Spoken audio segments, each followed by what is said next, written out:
Hi, and welcome to the Functionally Fit podcast. I'm Jenn Rice, and today we have an awesome topic with a fantastic, this will be the second time around guest speaker, Shefaly Ravula, and we are so excited to have you here. Thanks for being here. Thank you. I love it. So, I love chatting with you. Yeah, I know. So this is Shefaly actually joined me really early on in the it was episode 12, and her topic for that episode 12 was eating global and spicing it up for better health. And Shefaly has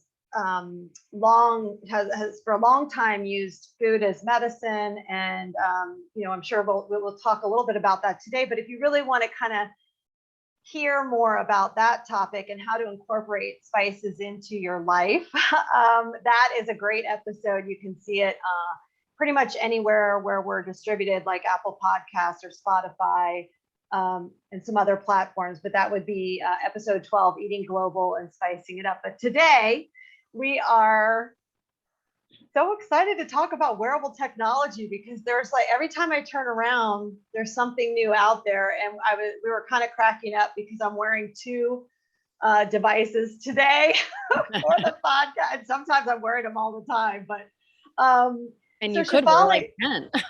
yeah. So Shefaly, let's just jump right in. I know just to kind of briefly, if you could just kind of share with people your background and like what you're doing as a profession and a passion, and that way they're kind of looped into why you're interested in this topic today and how you're going to use that.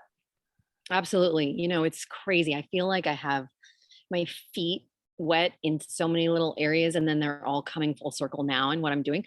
In fact, I created a little Venn diagram of all the different types of,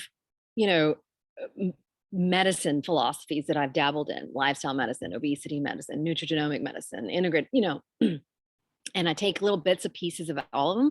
And that's front and center precision metabolic health, which is the practice. So, that's a great name, precision metabolic health, because it is about uniquely personalized and specialized. And with technology, we have the ability to be more precise with our health, right?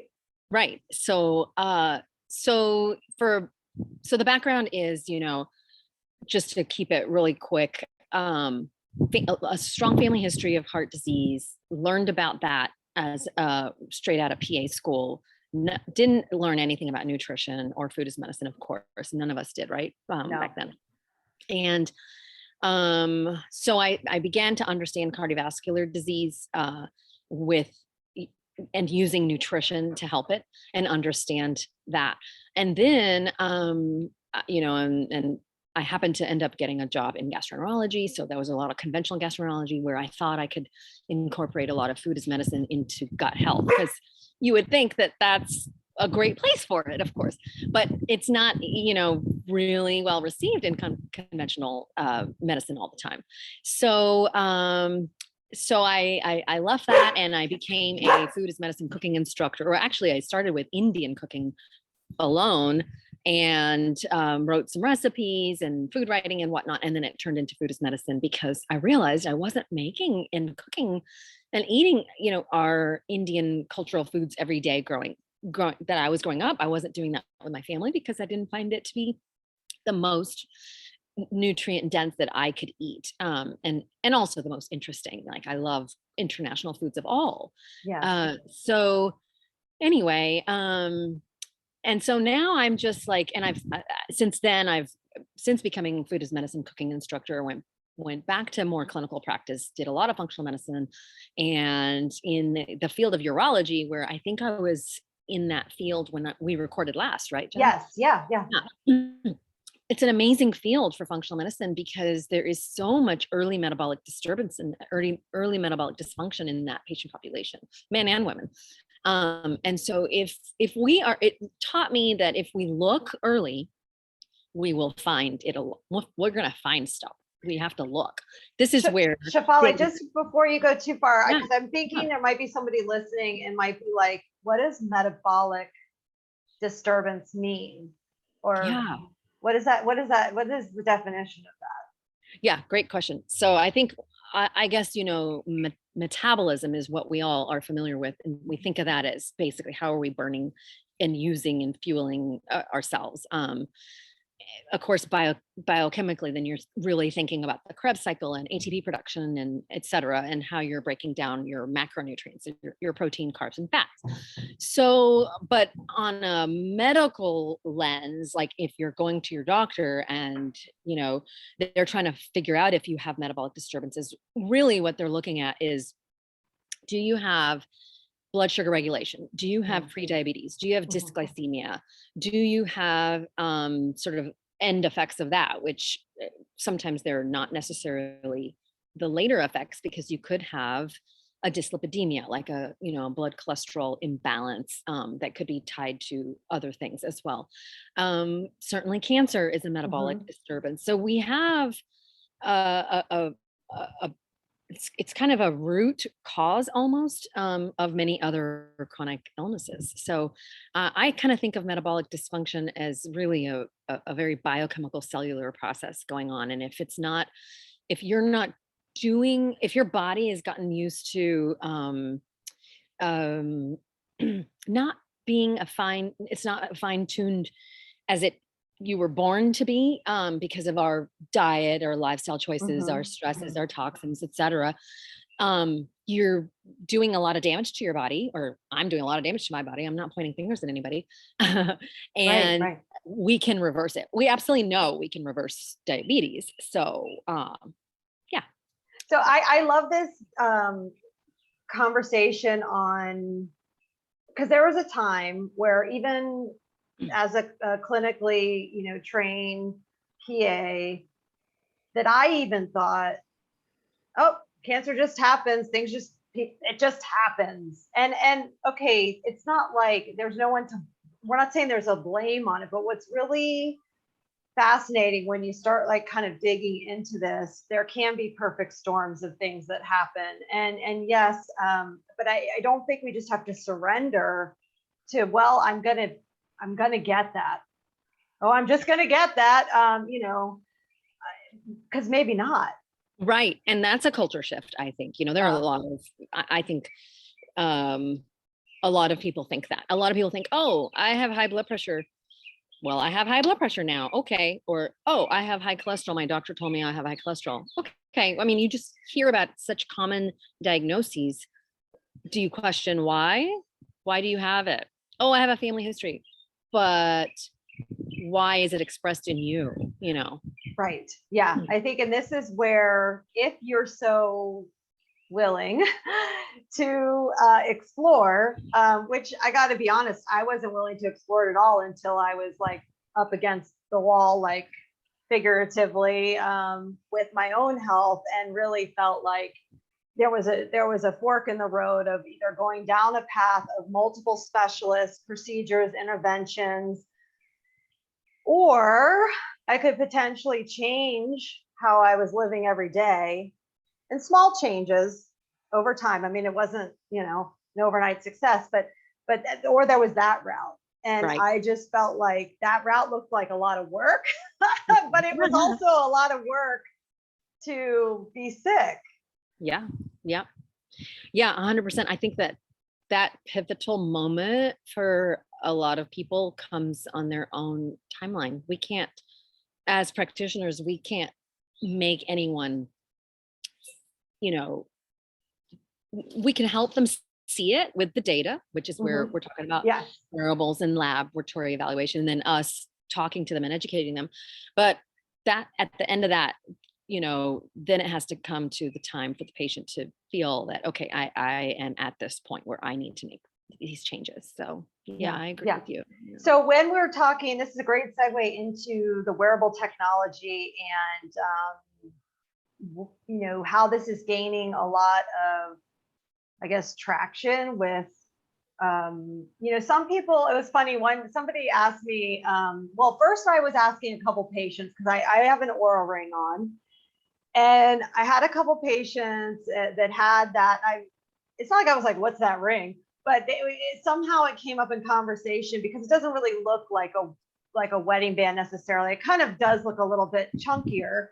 Yeah. And I had this one patient tell me all about it and what it does. And sometimes he thinks that he's well rested and then he wants to work out harder, but really his body is telling him, or this ring gives you some information on your readiness score and these kind of things, so that you maybe don't kick it up quite as much and you allow yourself to heal. Because a lot of people can get into, and I think what's really not talked about as much, whether it's from working a lot or working and playing a lot or just having a busy lifestyle, is you can get that adrenal,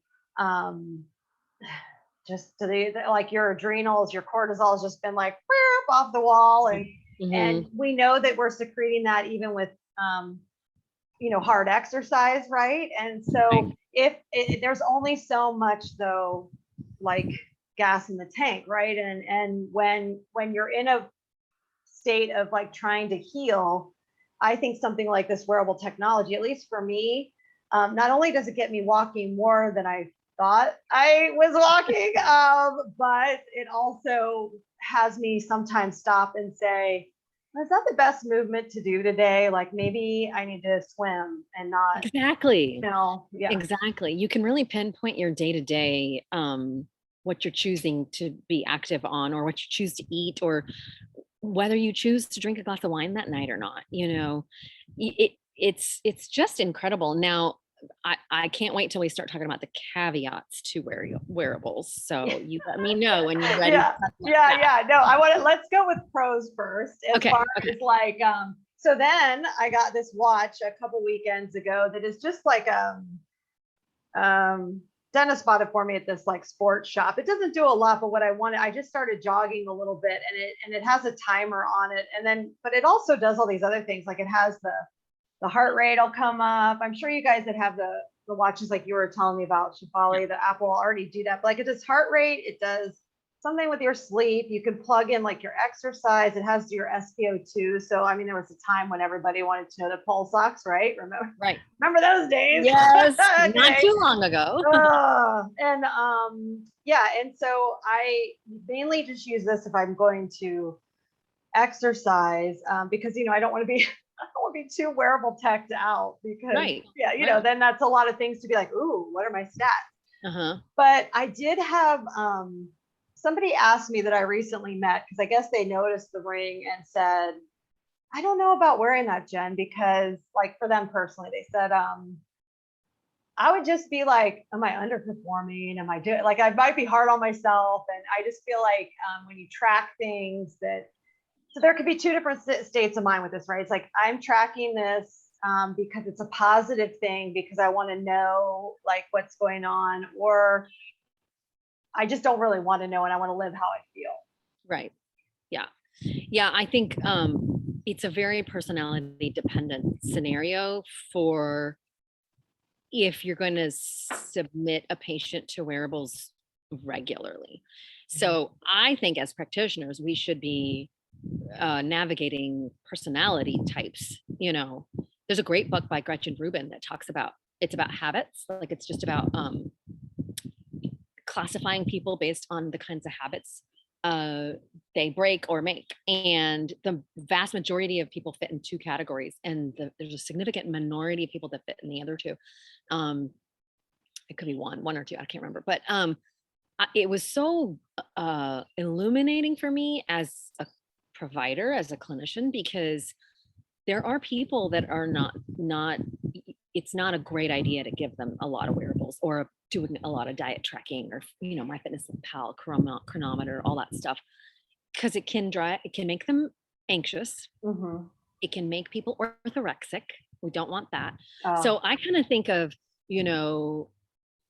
I love those food trackers for lots of reasons, but if they start leading a person to orthorexia, then you might think that wearables might lead a person to, what do we want to call that? Digital wearable-exia? I don't know. Yeah, right. Where you get so overly caught up in your stats. You're enjoying your day and your meal with your friends, that you're constantly looking at your continuous glucose monitor and the app, and or you're on a jog with a friend and you're constantly checking your Apple Watch. That's not great. So it's got to be a fine balance. Yeah, I think one thing I want to mention, because if there are other people who think that there's, well, we are very tired at the end of, say, a clinic day. I will tell you that one thing that was so enlightening to me in wearing this was that I promise you, I could have swore that I was walking, I don't know, 4 or 5 miles at work. I don't know. It seemed, or at least 2 or whatever. As many people as I see, and back and forth and up and down the hall and in and out and standing around and moving around, I am barely getting in like a mile and a quarter at work. And that's an 8-hour day. And so I think this one thing that came to my mind was like, no wonder a lot of us struggle with weight and getting weight off, because at the end of the day, we feel like tired, and it does feel physical. It's definitely mental, but you kind of seem like, oh, I've been quote unquote busy all day. I've been moving around, but that's not Right. the amount of movement or the type of even movement that is really required for like also healing. Right. Yeah. I mean, a lot of that is emotional fatigue, right? So, Right. and the wearable can help distinguish the emotional fatigue from the physical fatigue for sure. So yeah, I think it's very enlightening to anybody and anyone, even if you think like I mean, I guess I haven't met, I mean, I don't think I've met a lot of fitness trainers that have said that it was enlightening to them, but I don't know, Right. Yeah. Well, so with so the real definition, or what they're saying is the definition of wearable technology, is a category of electronic devices that can be worn as accessories, embedded in clothing, implanted in the user's body, or even tattooed on the skin. So that's the full definition of wearables. And then we were going to run through some of the top technology ones, but let's did you have more on like the cons on this?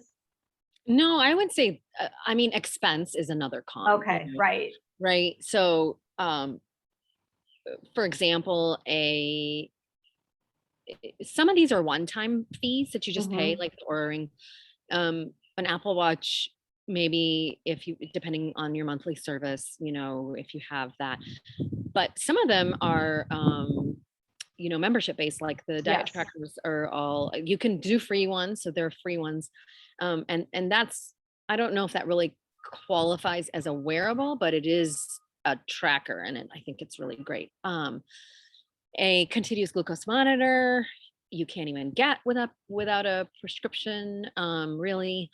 There are third-party companies now, but that have, physicians on staff that can get you those. I love the company Levels. Love it, love it, love it. And, but there are many out there. And so there's an expense there, but you just really need sometimes a couple of weeks of data for some of these. And then you don't have to pay again for a while, because you can get all that information for those 2 weeks, assuming that you try to live your normal life for those 2 weeks and get normal, your baseline data. And then you go off of the wearable or the data and make the changes that you learned about, maybe for a few months, and then go back to it and see, if that made a difference. So you don't always have to wear them. That means you always don't have to have the expense. Yeah, no, I think that's right on so like this watch was only, I think it was like it was under $90. So this is like, but this is not like, it doesn't, actually, I think it does talk to my phone. Obviously, I'm not using it to its capacity, but that's not too awful. And then the Oura Ring is, it depends on when they're having specials, but it's anywhere between $300 and high twos. But they did a lifetime membership at one point. I do think they are instituting for maybe as this is growing in popularity, they are bringing in, like you were saying, a membership plan. I opted for this lifetime thing. Yeah. And Dennis has a Whoop. So the Whoop is like a band. Yeah. The Whoop is something that he really likes, because it doesn't like, unlike a watch, all it is a band. And that is like monthly. Ankle too. Yes. Can you put Yeah. that on your ankle? Yeah, yeah. And it's That's kind of nice a for some membership. people. Yeah. Okay. So Okay. it's like rough, if you pay ahead, I think it's $20 to $30 a month, depending on. Okay. But so this is the smartwatches and fitness trackers. The top ones were the Apple Watch, Mhm. the Samsung Galaxy Watch, Mhm. a Garmin Dive Watch, Polar Vantage smartwatch, Fitbit made it on here. Bunch of Fitbit kind of ones. Yeah, because they've expanded they were one of the first, I want to say, before Apple Watch came out. That's what I had first. I had a Fitbit. Okay. Yeah. And then there's something called an NFC upon OPN. It says when it comes to the smart rings on the market, NFC OPN is straight out of a science fiction movie. It's not as useful yet. It's shipping from the UK. So, I mean, we can post some of these interesting. And then the Aura ring was another ring that was on here. Probably sounds like that other one is not as pricey potentially. Core body temperature sensor. I'm not sure. Oh, it says for extreme. Yeah, it says something about extreme athletes. We're only able to monitor this with invasive medicine, like invasive methods like electronic pills or probes. So maybe this would be something that somebody would want to use if they were like, I mean, I don't know why I'd ever want a core body. Well, I want, what if you're doing hot and cold immersion therapy, perhaps, Oh, okay.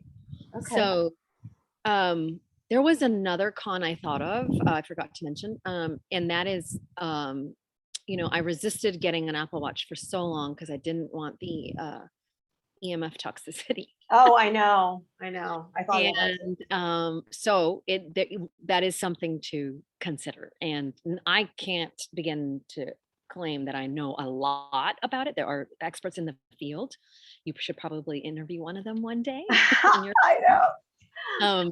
So, but I believe in it. It does exist. I mean, there's all kinds of warning signs on Apple devices in the when you purchase them, but you can turn a lot of this stuff onto airplane mode and still get the data. Right. So, okay. Yeah, that's a good idea. Mm-hmm. So another one they talked about here was something called an AeroFit Pro breathing trainer. And it is for asthmatics and athletes looking to improve lung capacity and those recovering from COVID-19. The breathing trainer is a vital technique. I haven't heard of this, but I haven't either, and I am definitely going to look into that one. That would be interesting to me. It's called AeroFit breathing trainer. Okay. Then we're moving to earphones. Bose sleep buds are earphones that help you fall asleep faster. That made the top list. Any other earphones that you're familiar with? That was the only one on this list, but not that go in your ear, but around your head, like the Muse. And I don't know if the Muse even exists anymore, but I had one in the when it first came out. It's just a meditation band. So you just wear it and it tracks your active meditation. I keep getting, because you gotta love when you say something out loud and your phone is always listening, right? I don't know what I said one day, but I get all these ads for this. It's like it's a gripper on your wrist. It's for neurostimulation. It helps with anxiety. I forget what the exact name of it is. I'll find it in just a second. Let me go look at the ads on my phone. It'll be there. But there are these, it's like triggering it's like compression so that you're feeling almost like a hug, if you will, but it's like on the, so it does. I think some of those are really neat, but this is not on the list. Going down the list a little bit more, and we're almost through it. Glasses. So smart glasses, lightweight portable pair of sunglasses. Unlike Google Glass, it won't tell you what you're looking at. And then I don't know, it's something about delivering sound directly to your ears with your eyeglasses. Wow. Yeah, I'm not sure about that. I haven't tried anything like that. No, I haven't either. So yeah, blue blockers are pretty much the extent of eyeglasses that I know about. Okay. Have you tried any smart clothing? No. I haven't haven't. either. So they have two Mm-mm. of them down here. One is a Levi's commuter. It control it with your phone, taps and gestures. And it's woven into a stylish jacket. Nice. Threads. So I'm not sure exactly what that does, but, and then there's a magnetic lapel microphone, still in Kickstarter though. Oh, interesting. It'll look like a lapel pin, but you can, I mean, could you imagine like people are walking around recording and be like, what did she say? And it's all, I don't know about all that, but I guess it could come in handy.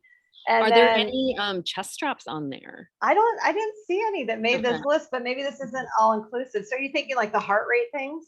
Yeah, they're, you know, I know probably Garmin and they have them, but I want to say there's one, you know, because you heart rate variability is really a great factor to, Oh, yes, you know, that to does that with this. yeah, you can do that with the simpler wearable techs like the Apple Watch will do that and or but you know, you just sometimes I've read about conflicting information on accuracy in different even ethnicities for some of Okay. these. So I can't elaborate on that because I don't know too much about it. I just have started reading about that.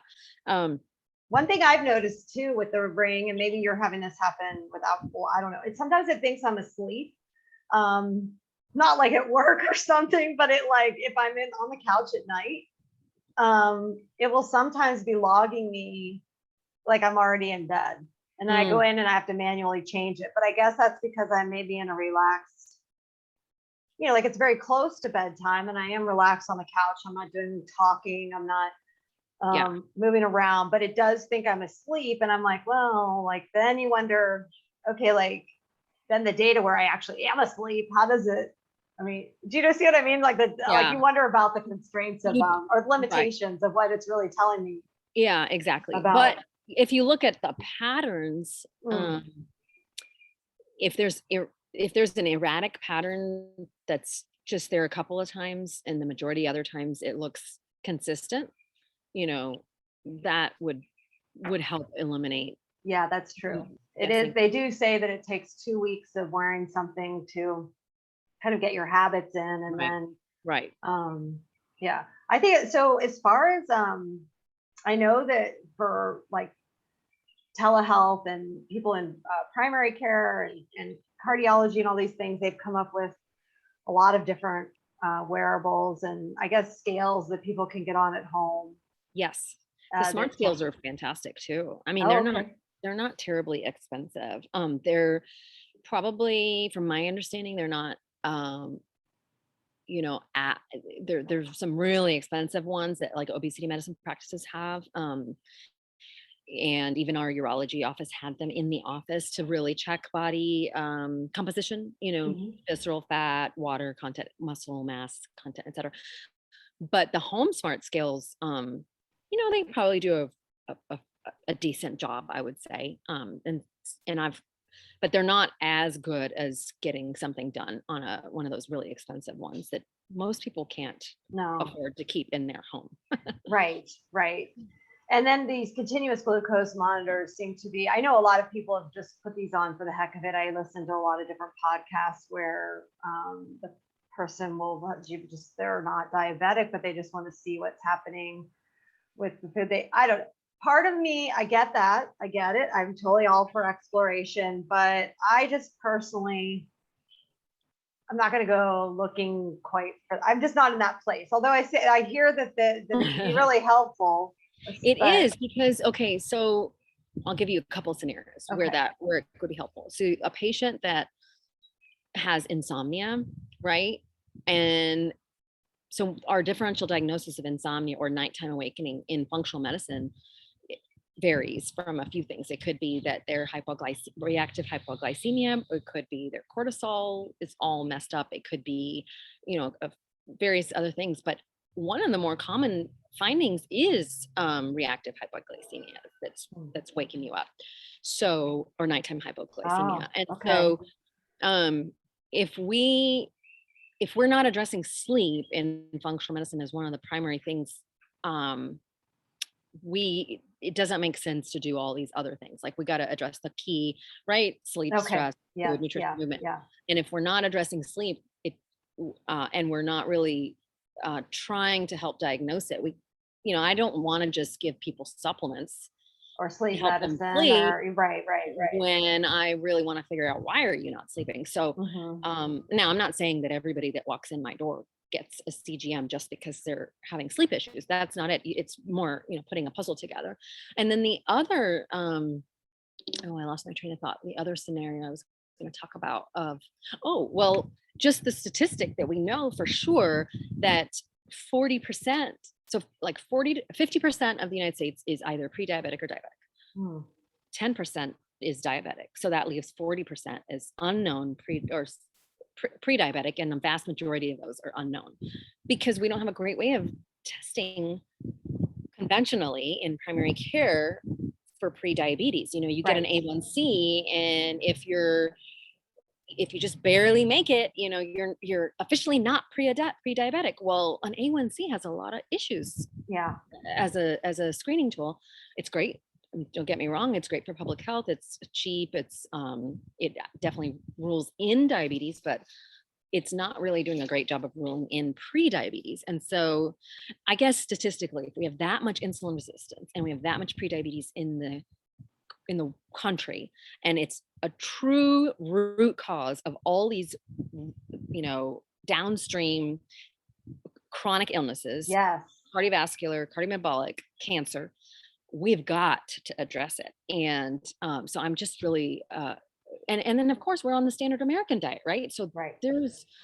it's really, I think what's really important. So to me, I know what you're saying, and I get what you're saying with, wanting to explore, but not wanting to dig too much, because there's a fine balance. But, hypertension's a silent killer, and we don't go digging around for that other than going to go get our blood pressure checked. Right. But we encourage that. We say to every patient, you must get a physical every year because I want you to get your blood pressure checked. Yes.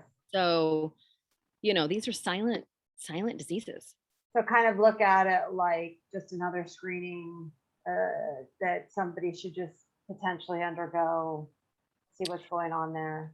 Well, Supervised, obviously, with yeah, I mean, I don't know that it's not necessarily for everybody, and it's Mhm. not alone. You'd want to look at a lot of things. You definitely still want to look at fasting glucose, and an A1C, and maybe a fasting insulin, a HOMA score, and put those together. Look at their diet, look at their other factors, look at their A1C history, because their A1C can be like, if it's been good and then all of a sudden high, well, you kind of got to wonder, why did it all of a sudden go high? Are you stressed? Are you, what's going on? Do you have anemia? So that's a great place for a CGM, or for people that are like, I need numbers, I need data. This helps me yes. kick my ice cream habit. And it does. It helps people kick their ice cream habit or kick their whatever habit. I think that, yeah, that's so Yeah. key right there. Like, yeah, Yeah. you're nailing this thought of, we would say sometimes also, I worked with a dermatologist who would tell me, when you keep hands busy, you keep their hands busy, like putting things on, that is like, because then you're taking an active role in your own healing.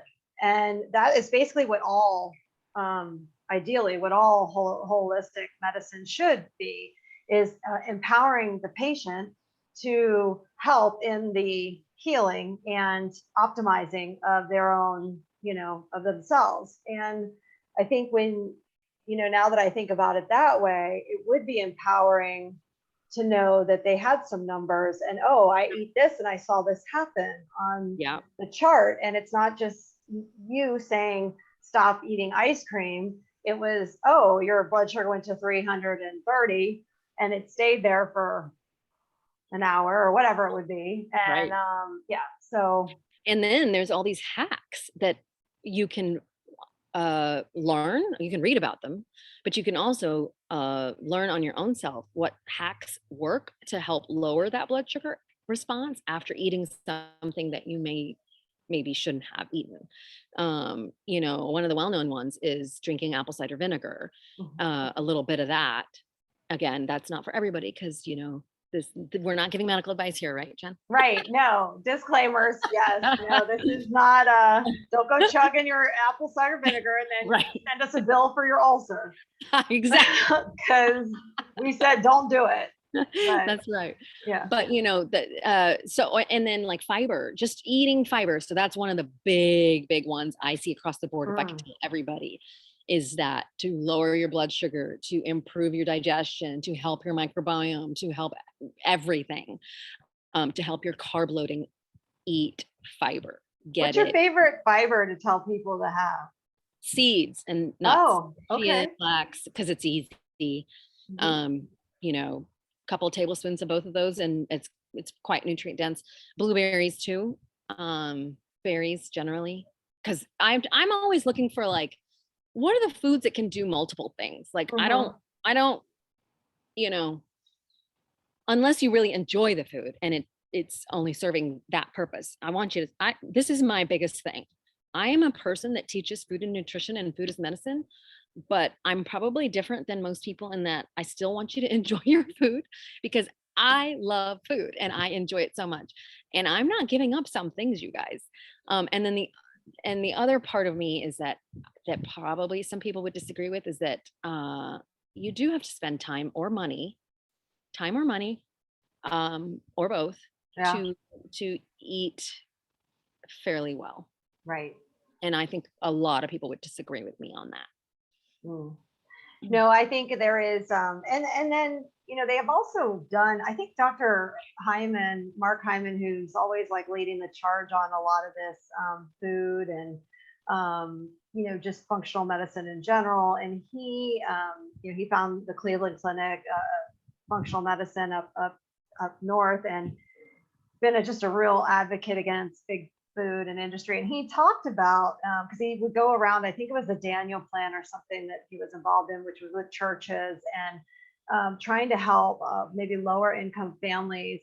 And really, when you priced out the more nutritious things, it actually came out to less than what some of the staples of the, you know, whether it was like Doritos and steak and I don't know what else, but you know, meats are expensive, and we've seen this through the last 2 years. And I'm not saying everybody needs to be meat free. That's not the topic of this, but it's more like we can try to, you know, a bag full of vegetables there are just different ways to shop for it. But I think it's also that education of shopping, which I had to learn myself because I didn't really know how to appropriately shop for a lot of things, and that, you know, sometimes frozen broccoli was actually just as good and a good source of something than buying it, you know, to have it fresh, you know, fresh frozen. Right.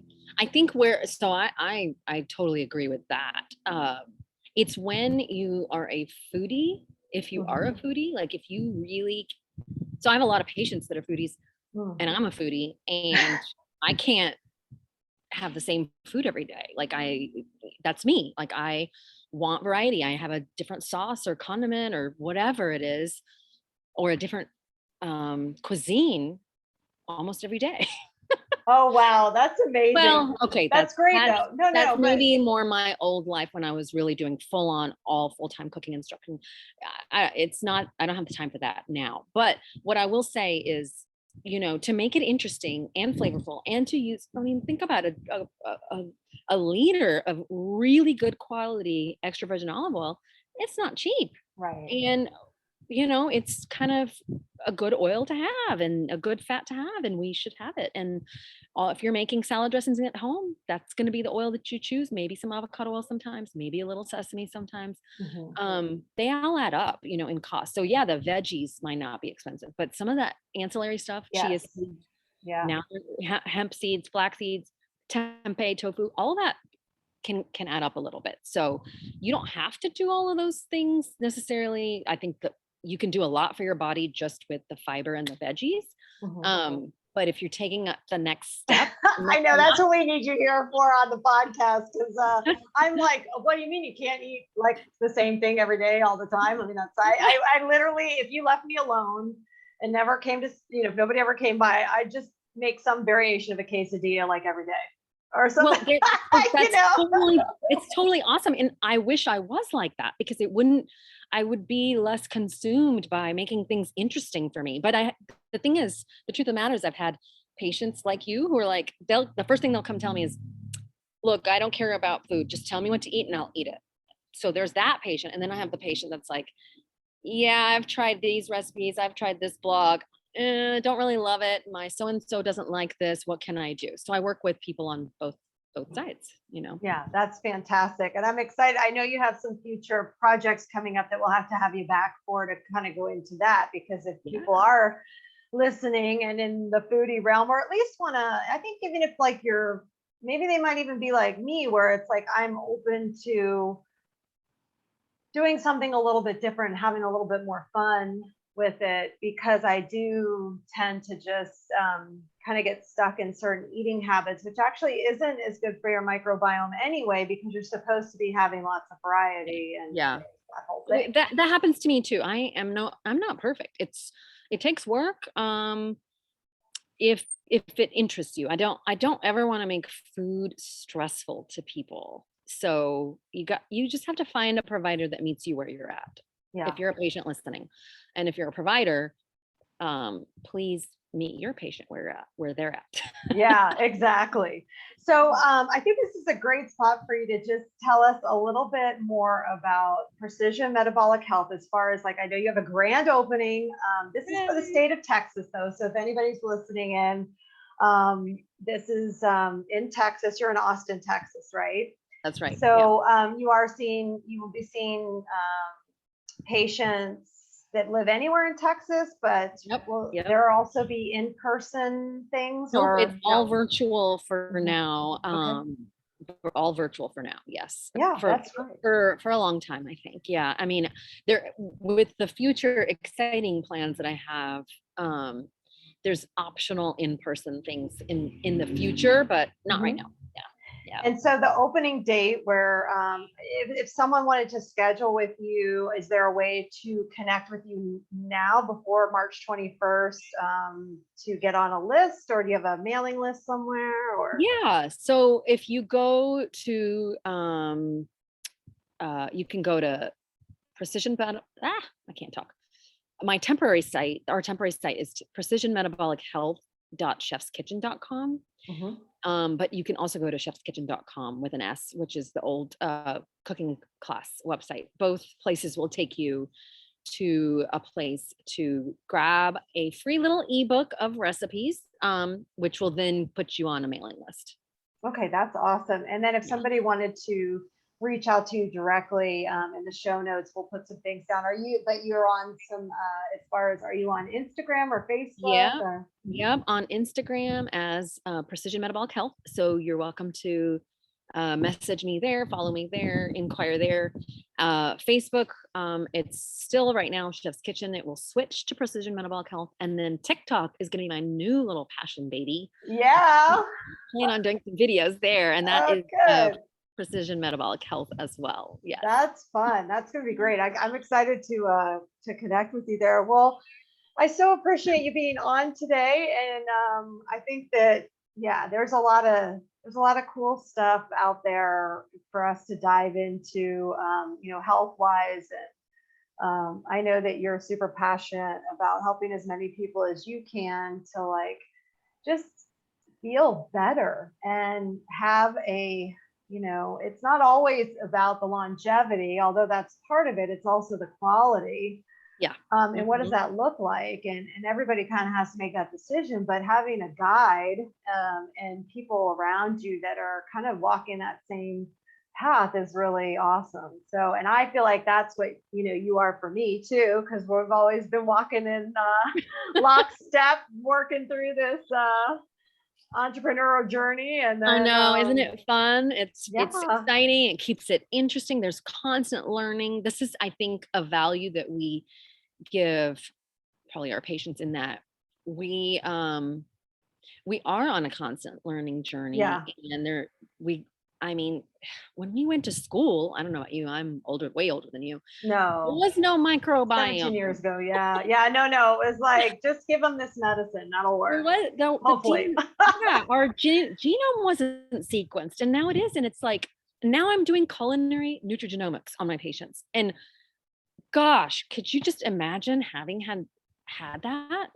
Wow, it's Yeah, just it's pretty. very promising for putting an end to, and hopefully we'll have you back again to talk more on this, but hopefully it will put an end to some of the mental diseases like Parkinson's, Alzheimer's, dementia that are just really, I mean, we have just really an epidemic of that. And we do know that perhaps food holds a little bit of cure there for us. And that'll be exciting Perhaps. to get into also Yeah, as time yeah. goes by. There's very interesting, information coming out about quote unquote type 3 diabetes. Mhm. Yeah, yeah. So, Well, thanks so much for being here. I so appreciate you. thanks, Jen. It was so fun to chat. Always a good time. I love it. Love it. Yay, yay.